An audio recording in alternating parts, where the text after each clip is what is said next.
जय श्री कृष्ण दोस्तों, आज की इस वीडियो में गीता के श्लोकों से हम समझेंगे कि हमें दुखों से लड़ने के लिए क्या करना चाहिए, कैसे अपने मानसिक स्थिति को इस तरह से बनाएं कि हम दुखों से लड़ पाएं। तो इस वीडियो को पूरा अंत तक जरूर देखें। जीवन एक महासागर है जिसमें सुख और दुख की लहरें लगातार उठती और गिरती रहती हैं।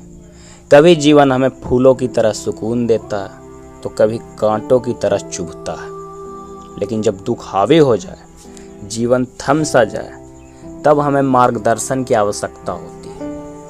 यही मार्गदर्शन हमें श्रीमद् भगवत गीता से मिलता है। जैसा कि आप सबको पता है, गीता में भगवान श्री कृष्ण पार्थ को ज्ञान देते हैं। ये सिर्फ पार्थ के लिए नहीं होता, ये संपूर्ण विश्व के लिए था।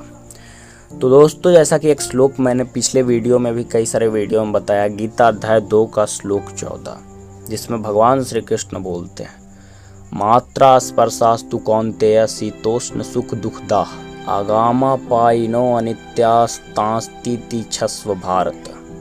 अर्थात हे अर्जुन, इंद्रियों और विषयों का संपर्क ही सर्दी, गर्मी और सुख दुख देता है।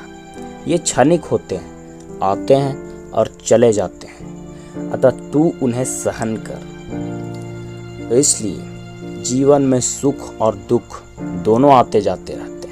ये अस्थायी नहीं होते हैं, एकदम से रुक नहीं जाते हैं। जैसे सर्दी और गर्मी मौसम की तरह बदलते हैं, आते हैं, वैसे ही दुख भी बदल जाते हैं। इसलिए उसे सहन करना चाहिए, क्योंकि ये क्षणिक है। अब मन में ये सवाल आता है कि लेकिन जब दुख आता है तो मैं अंदर से टूट जाता हूँ, कैसे सहन करूँ? तो इसका एक ही उत्तर है, धैर्य रखना, सहनशील बनना।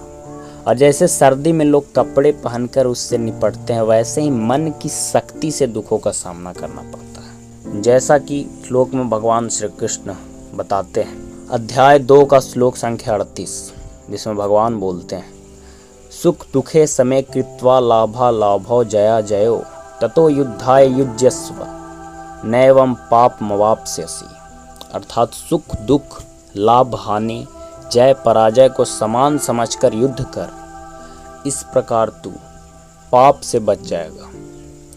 अब व्यक्ति के मन में यह सवाल उठता है कि कभी खुशी मिलती है, कभी गम, मैं कैसे शांत रहूं? हर परिस्थिति में ईश्वर की इच्छा समझकर स्वीकार करना होगा, तब आप दुखी नहीं होंगे। समानता का भाव ही आध्यात्मिक बल है। जैसा कि गीता अध्याय 9 के श्लोक संख्या 22 में भगवान श्री कृष्ण बोलते हैं, अनन्याश्चिन्तयन्तो मा ये जनः पर्युपास्ते तेषां नित्याभियुक्तानां योगक्षेमं वहाम्यहम्। जो अनन्य भाव से मेरी भक्ति करता है, मैं उनके योग जो चाहिए और क्षेम जो है उसकी रक्षा, उसका वहन करता हूँ। भगवान स्वयं रक्षा करते हैं। भगवान ने आपको शक्ति दे रखी है, क्षमता दे रखी है, आपको बस दुखों से लड़ना ही तो है। मन की स्थिरता ये काफ़ी महत्वपूर्ण बन जाता है दुख के समय।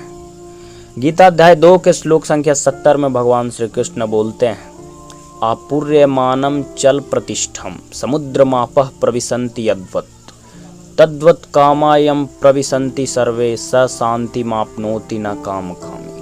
अर्थात जैसे समुद्र अनेक नदियों से भरने पर भी स्थिर रहता है, वैसे ही जो इच्छाओं के आने पर भी विचलित नहीं होता, वह शांति प्राप्त करता है। और जो मन को स्थिर रखता है, वह दुख से ऊपर उठता है। वैसे ही मन पर नियंत्रण। गीता अध्याय 6 के श्लोक संख्या 26 में भगवान श्री कृष्ण बोलते हैं, यतो यतो निश्चरति मन चंचलम स्थिरम ततस्ततो नियमे तदात्मनेव वशम न्ययेत्। अर्थात यह चंचल और अस्थिर मन जहाँ जहाँ भटकता है, वहाँ वहाँ से उसे हटाकर अपने आत्मा में लाओ। मन को नियंत्रित करना ही दुख से बाहर निकालने का पहला कदम है, इस श्लोक के अनुसार हमें पता चलता है। तो इस तरह से हम दुखों से लड़ सकते हैं। इन श्लोकों से हम ये समझ सकते हैं कि हमें ये जो क्षमता मिली है, हमें ये जो शरीर मिला है, ये दुखों से लड़ने के लिए ही मिला है। और आप सबको पता ही होगा कि दुख ही वो साथी है जो हमेशा रहने वाला है। सुख तो क्षणिक के लिए आता है, उसी तरह से दुख भी क्षण भर के लिए ही आता है, लेकिन आप इसको लॉन्ग टर्म के लिए समझ कर चलिए। हमेशा के लिए समझ कर चलिए। और सनातन के लिए हमारे इस चैनल को सब्सक्राइब कीजिए, शेयर कीजिए, क्योंकि आपका एक व्यू भी काफ़ी प्रेरणा देता है। जय श्री कृष्ण।